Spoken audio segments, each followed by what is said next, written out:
YoungBoy had a wildly successful start to 2018 after releasing his debut album Until Death Call My Name. And one man who no doubt played a major role in securing these major career wins was his close friend and manager, Desmond "Dump" Hardnett. Nicknamed Dump because he apparently loved to play with dump trucks as a child. He grew up and became a key man in YoungBoy's operation, and they would foster a close personal friendship during YoungBoy's come-up, with that close friendship ultimately making the loss of Dump a devastating tragedy for YoungBoy. On May the 4th, 2018, just before 6 PM, Big Dump was apparently standing on Nairn Street outside his uncle's house next to his childhood home when a car pulled up and somebody opened fire on Dump and a woman he was standing with. Baton Rouge police officers responded to a report of a drive-by shooting. When they arrived, they found Dump and a woman suffering from gunshot wounds. They would both be taken to the hospital, but sadly Dump would pass away. Baton Rouge police say 29-year-old Desmond Hardnett died last night from his injuries. Police say Hardnett and a 32-year-old woman were both shot during a drive-by shooting yesterday afternoon. That happened near the corner of Nairn and Baywell.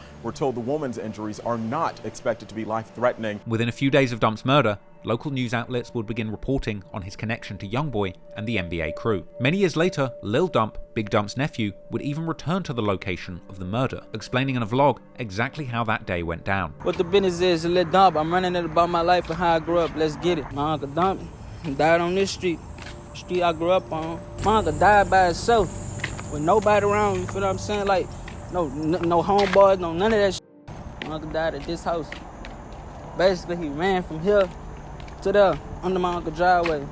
That's how it happened. Naturally, YoungBoy would be heartbroken after the loss of Dump, and in the years following Dump's death, YoungBoy memorialized his fallen brother in numerous songs, like in his September 2018 track, R.I.P. Dump, a heartfelt tribute to his fallen manager, a song that was part of YoungBoy's 4-track EP, For Loyalty. On the song R.I.P. Dump, YoungBoy expresses his sorrow and sadness at losing his right-hand man, and seemingly vowing revenge, saying that he has killers backing him up, as well as hinting towards a certain deceased op, rapping that somebody else can't diss because they're dead now. YoungBoy would continue to pay homage to Dump in his music for years to come. He would also drop the 2022 track Letter to Big Dump, a track that was written in the perspective of YoungBoy writing a letter to Dump in the afterlife, updating him on all the progress that he had made since Dump passed away. It would also include a lyric where YoungBoy claimed to have had a conversation with the person who put a hit on Dump, with Fredo Bang confirming in a Vlad TV interview in 2023 that he did indeed have a phone call with YoungBoy. Did the two of you get on the phone together? We talked.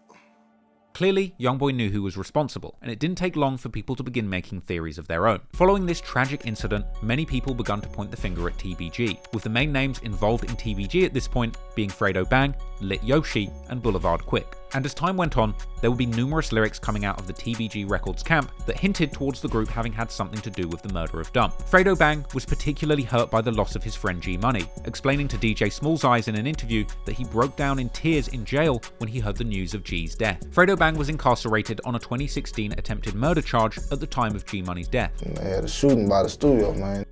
G got killed. So I'm like, man, I ain't trying to hear out. You know what I'm saying? Hang up in his face. I dropped the phone. I just broke down in tears, like you know how a baby crying in front of 120 grown men, you know what I'm saying, in a real war zone. And he would go on to publicly blame himself for G Money's murder, suggesting that had he been free, G might still be alive today, as well as saying in an interview that G Money was supposed to leave Baton Rouge, but he had waited around because he knew Fredo Bang was due to get out of jail soon. The only reason G was in Baton Rouge was because he was waiting on me.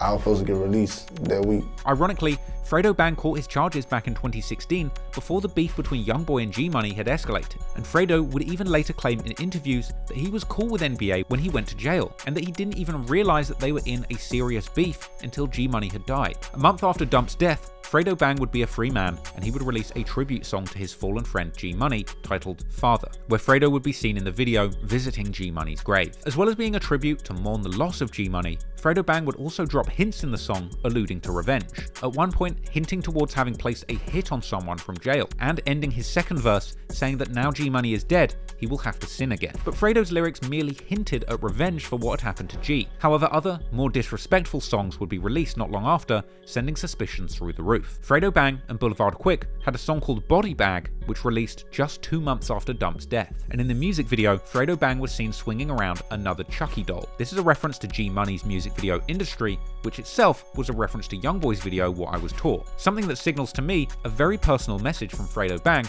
that all of these videos are connected. But beyond the visuals, the lyrics to Body Bag painted a shocking picture. Fredo would rap that they'd pull up on ops and dump the whole clip, and that TBG stretch people. The track had lyrics that said they put someone's homie in a box for dropping knots, i.e. spending money to place hits, and saying that they caught him outside the house, which describes the circumstances of Dump's murder. Boulevard Quick would again reference Dump apparently running from the shooters, saying, "I heard he tripped over his shoelaces," and Fredo would seemingly call out Yoshi and Quick as shooters. Boulevard Quick even claimed to be shooting people from the window of cars, and that would be followed by Boulevard Quick's song And One, which also prominently featured a Chucky doll again. And in that song, Quick would rap that he would have died for G Money and telling YoungBoy to go dig his friend up, as well as dissing YoungBoy, saying that he went to jail for attempted murder without even shooting anyone. After that, another Fredo Bang song called Lot of Smoke dropped, and in this song, he would rap that he put someone on their back and that he's smoking on a fat man and that he's not dumping the ashes, as well as going on to rap, "I killed your partner,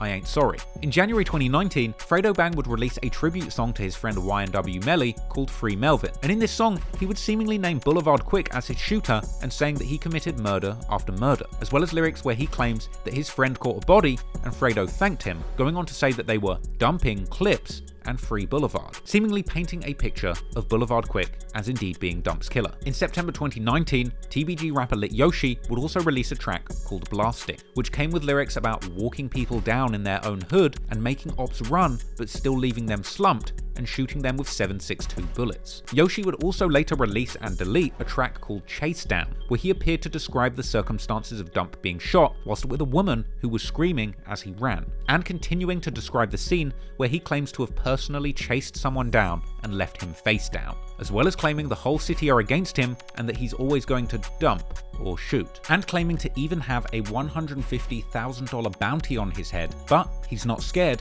and he's still making his ops run. One particular standout lyric was from his song Drake's, where he says he put it on that truck, an obvious reference to Dump. Lit Yoshi would also release his new song Runts, named after the popular brand of Mary Jane, on 4/20/2020, and in that song he would rap that he's smoking on that truck while standing on what looked like a large dump truck, as well as dropping lyrics where he claimed that he'd catch ops in their own hood and shoot them, and repeating the ad-lib "dump dump dump," which he censored on the music video version of the song. However, uncensored versions of this track do still circulate on YouTube. And in the verses, seemingly addressing YoungBoy directly, he would rap that he hit someone's partner up, and claiming that when bullets get to flying, people start running while he's coming, gunning, and dumping. Even in a 2021 interview with DJ Vlad, when asked about Dump, Fredo Bang seems to beam an enormous smile across his face before catching himself and then pretending to not know who Dump is at all. This guy named Dump ended up getting killed in May 2018. Yeah. Do you know who that is?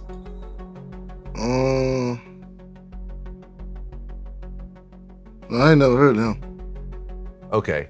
Dump's murder was never officially solved, but the music painted a clear picture of who had the most to gain from Dump's death, and as time went on, more of those people would continue to make songs and social media posts mocking Dump's death and antagonizing the NBA crew. And so, perhaps unsurprisingly, it was only a matter of months before a deadly retaliation would take place, leaving one of those individuals who had mocked Dump's untimely demise facing the exact same fate. If you found that clip interesting, please hit the like and subscribe button, and if you want to watch the full-length version of this video, check out the documentary on my main channel, Trap Law Ross, and if you want the uncut version of that documentary with 30 minutes of footage I cannot show you on YouTube, then head on over to patreon.com/traplawross, where you can watch all of my best videos completely uncut for just $2. And if you want to keep in touch and get updates on the next documentaries that I'm going to be dropping, make sure you follow me on Instagram at traplawross. Appreciate it. Peace.